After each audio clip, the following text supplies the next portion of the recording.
cerchiamo di mantenere in vita ovviamente questo grande mondo. Parliamo di un mondo che misura sicuramente il doppio degli abitanti della nostra regione, insomma si stima che siano un paio di milioni gli immigranti friulani sparsi nel mondo, e contro 1 milione che siamo noi qua nella nostra dimensione regionale.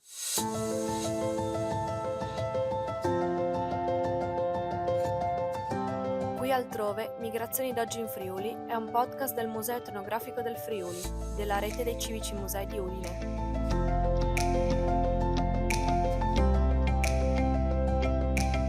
In ogni puntata racconteremo insieme ad esperti, professionisti e testimoni storie di migrazioni che hanno coinvolto e coinvolgono ancora oggi il Friuli Venezia Giulia. Sarà un viaggio tra vite, storie e voci di chi parte e chi arriva, ma anche di chi queste ha deciso di ascoltarle e di renderle note, e di chi ancora oggi le mantiene vive, affinché non vengano dimenticate.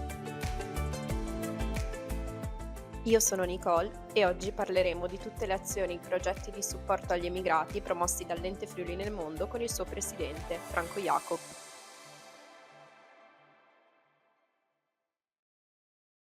Buongiorno, oggi siamo qui con il presidente dell'Ente Friuli nel Mondo. Buongiorno. E grazie Buongiorno di essere voi, qui. grazie. La prima domanda che le voglio fare è come e quando è nato l'Ente Friuli nel Mondo? Allora, l'Ente Friuli nel Mondo nasce ormai 73 anni fa, quindi è uno delle più antiche organizzazioni di rappresentanza dell'emigrazione in Italia, quindi uno dei primi enti che hanno preso il compito di rappresentare l'emigrazione italiana, perché sappiamo che è stata l'emigrazione italiana che di fatto si è diffusa nel mondo, quella friulana in particolare.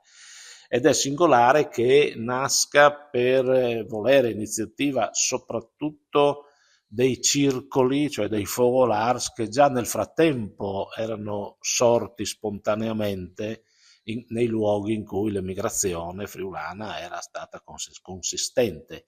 Ad esempio l'Argentina, ricordo che lì il circolo più anziano, la cosiddetta La Nonna, ha quasi 100 anni, ha 99 anni dalla sua fondazione in Buenos Aires. Però contestualmente nacquero anche in Canada, in Brasile, e quindi da questi, anzi primo di tutti a Venezia, 110 anni fa, nacque un focolare Furlan a Venezia. Da queste presenze nacque la richiesta, il desiderio, la volontà, insomma, di sentirsi comunque rappresentate, sentirsi comunque legate ad una istituzione che rappresentasse nella terra di origine. E quindi ci fu un movimento all'interno della società filologica friulana, poi grandi padri, Chino Ermacora, Ottavio Valerio, queste grandi persone della friulanità, condivisero assieme all'allora provincia di Udine, perché la regione non esisteva ancora 73 anni fa, con l'allora provincia di Udine, di dar vita a questo ente che appunto poi è cresciuto come sono cresciuti tra l'altro numericamente i focolari, i circoli friulani e famiglie friulane sparse nel mondo. Devo dire in tutto il mondo, non c'è un continente in cui non ci sia la presenza dei friulani e quindi dei loro circoli. Di che cosa si occupa concretamente il vostro ente? Allora, l'ente si occupa di rendere operativa quella che è ovviamente una politica sostenuta dalla Regione. La Regione ha nel frattempo e negli anni successivi ovviamente alla sua nascita assunto anche il compito in qualche modo di sostenere la rappresentanza, la vita di queste comunità di friulani all'estero e quindi dedica delle risorse a progetti che servano a mantenere in vita le relazioni, a mantenere le relazioni fra friulani o regionali in generale, nel nostro caso friulani, discendenti da friulani all'estero, nei paesi esteri, e a sostenerne quindi i tratti che riportano l'identità, le origini, la lingua friulana nel nostro caso, e le opportunità perché anche ci siano momenti di scambio, momenti di diciamo trasferimento da un lato della identità del Friuli o della attualità del Friuli oggi verso le nostre comunità, ma anche quello che è la caratteristica che ancora le comunità friulane all'estero conservano. Quindi funzioniamo, ecco, da ponte di relazioni e anche da animatori, ovviamente da sostegno alle attività di questi circoli che evidentemente anche loro segnano il passare degli anni, l'invecchiamento delle generazioni, delle prime generazioni, e anche quella che è una diluizione con il susseguirsi appunto delle generazioni della propria identità. Oggi non possiamo parlare di giovani friulani in Argentina, dobbiamo parlare di giovani argentini che hanno origine dal Friuli o hanno dagli loro avi, e quindi c'è anche un modo diverso, ecco, di relazione, di adattamento. Noi interpretiamo questo e cerchiamo di mantenere in vita ovviamente questo grande mondo. Parliamo di un mondo che misura sicuramente il doppio degli abitanti della nostra regione, insomma si stima che siano un paio di milioni gli emigranti friulani sparsi nel mondo, e contro 1 milione che siamo noi qua nella nostra dimensione regionale. Ha parlato precedentemente dei Fogolars. Qual è l'attività e il ruolo dei Fogolars nei diversi continenti? Beh, qui ci sono diverse attività a seconda anche dei diversi luoghi e delle diverse età, anni nei quali insomma si è diciamo, costituita l'emigrazione, che noi abbiamo diciamo delle fasi di emigrazione e quindi anche dei paesi di destinazione, quindi anche diciamo, la struttura dei focolari e la loro attività in qualche modo si adegua, si adatta a quella che è la loro storia. L'emigrazione più antica che ricordiamo proprio quest'anno è il Brasile. 150 anni fa i primi friulani assieme ai veneti, assieme ai trentini emigrarono con i bastimenti che partivano da Genova, emigrarono sulle coste brasiliane e l'anno dopo su quelle argentine di fatto, quindi diciamo abbiamo questa migrazione antichissima, antica, ecco diciamo antica. Tra l'altro molto particolare perché poi ci furono friulani del Regno d'Italia, ma c'erano anche i friulani dell'allora impero austro-ungarico che sono l'ex provincia di Gorizia, insomma, tanto perché si vedono scritti nei loro documenti, dei loro trisavoli nati in Austria, quindi una prima emigrazione molto più antica, e questi sono ovviamente fogolar che riportano con sé ancora una tradizione storica, no? Hanno queste foto della loro origine antica, di questa attività che è stata un'attività di colonizzazione proprio, cioè lasciate in mezzo alle foreste e lì hanno costruito il paese in cui vivono. L'anno scorso ho visitato il Brasile, Rio Grande do Sul, che è la zona, questo stato brasiliano al sud del Brasile, dove sostanzialmente c'è solo la presenza di figli di italiani o di triveneti, diciamo così. E lì più di qualcuno con orgoglio dice: ma qui abbiamo costruito noi questo Brasile, non i brasiliani, no? E difatti è vero, le foto che mostrano come furono le difficoltà che incontrarono. E quindi c'è questa, diciamo, immigrazione eroica, e quindi i circoli hanno questo senso di ricordo, di gratitudine, di anche orgoglio di rappresentare oggi quello che è stata questa grande storia. Ci sono poi le migrazioni tra le due guerre mondiali che hanno allora interessato molto gli Stati Uniti d'America, hanno interessato molto il Canada, hanno interessato molto questi paesi, che è un'immigrazione, diciamo, nelle quali la gente è arrivata in un paese che già esisteva, ma hanno colto le opportunità, ad esempio economiche, si sono costruiti famiglie di fortuna, imprese, aziende, quindi c'è una presenza che è anche rilevante nelle dimensioni, cioè abbiamo dei fogolar che sono delle strutture grandiose, hanno sale, hanno ristoranti, sono stato in Canada lo scorso anno, l'incontro era a Windsor, questa bellissima cittadina di fronte a Detroit, c'è un fiume che le separa, bello trovare che nel centro di Windsor c'è la piazza Friuli, piazza Udine anzi, su via Friuli, e in mezzo c'è la fontana, la copia esatta della fontana di Forni di Sotto, no? Con l'acqua che sgorga, e sta di fronte a Detroit, c'è una foto bellissima, con la grande bandiera canadese, no? sul pennone che sventola. è la foto del nostro penultimo numero della nostra rivista.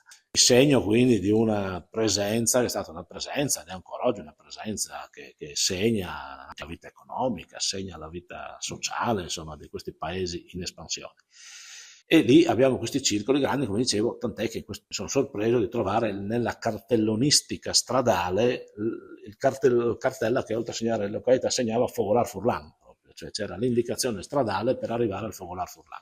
Altra emigrazione, quindi altra caratteristica, invece quella dopo la seconda guerra mondiale, e quindi questa è un'emigrazione molto più recente, quella diciamo forse più europea era un'emigrazione che vedeva forse l'idea del rientro in Friuli, quindi sì, andavano lì, ma poi costruivano la casa qui in Friuli, quindi una presenza diciamo di solidarietà in queste location, ma meno consolidata come.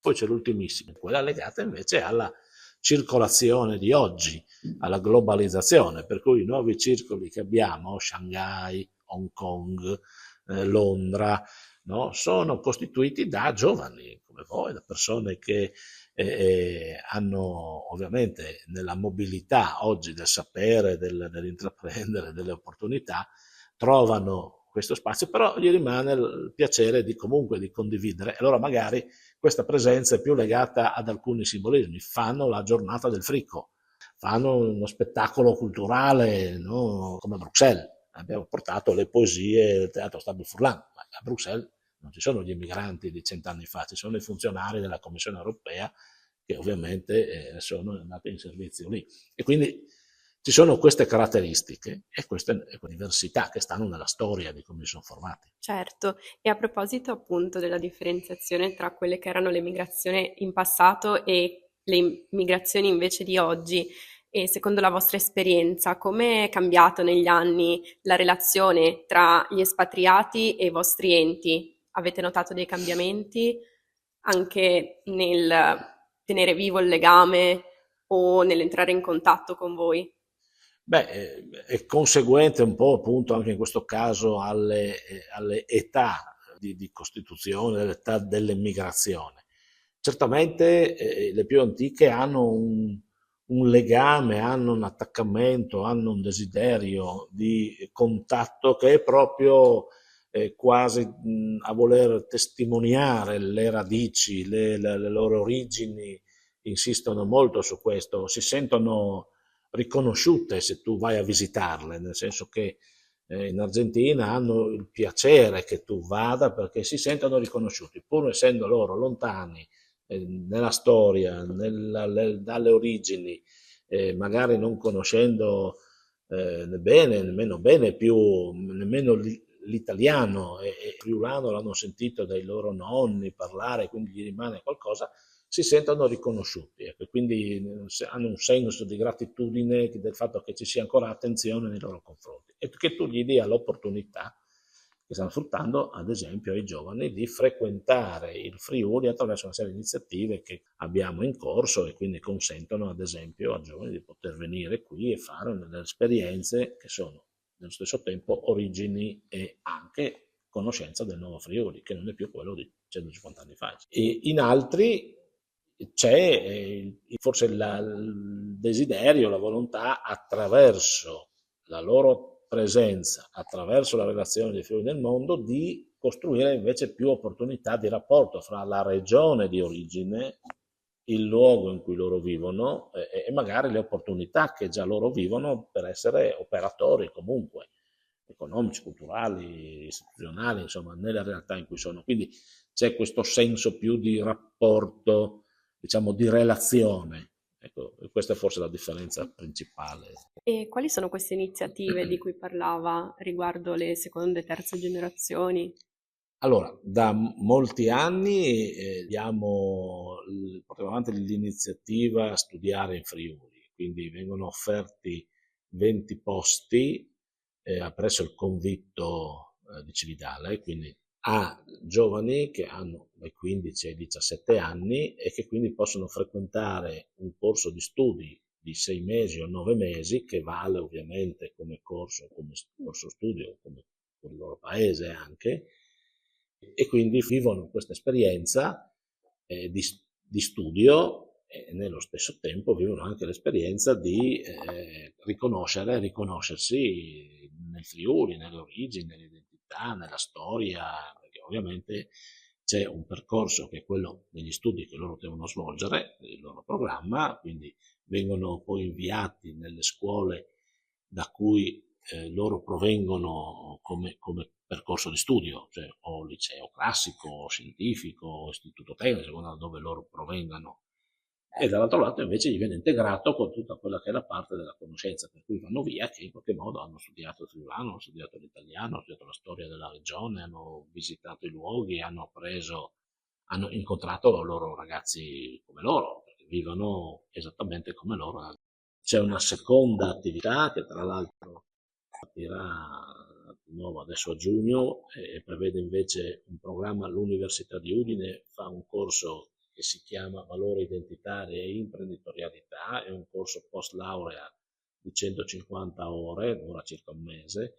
75 ore sono le attività di valori identitari, avanti alla 16ª edizione, 16 anni, e 75 ore invece fanno tirocinio presso, diciamo, realtà economiche o istituzionali coerenti con il loro titolo di studio, quando sono tutti laureati ovviamente, quindi ci sono ingegneri, ci sono avvocati, fanno questa doppia attività. Anche in questo caso valori identitari, quindi origini, lingue e tutto il resto, e confronto con quelle che sono le realtà imprenditoriali. Poi abbiamo un corso, questo ormai da diversi anni, scuola mosaicisti, vengono per 15 giorni, ci sono 10 persone che per il loro corso di studio o per la loro passione o professione fanno la domanda, quindi vengono ammessi per 15 giorni a fare un corso alla scuola mosaicisti, e devo dire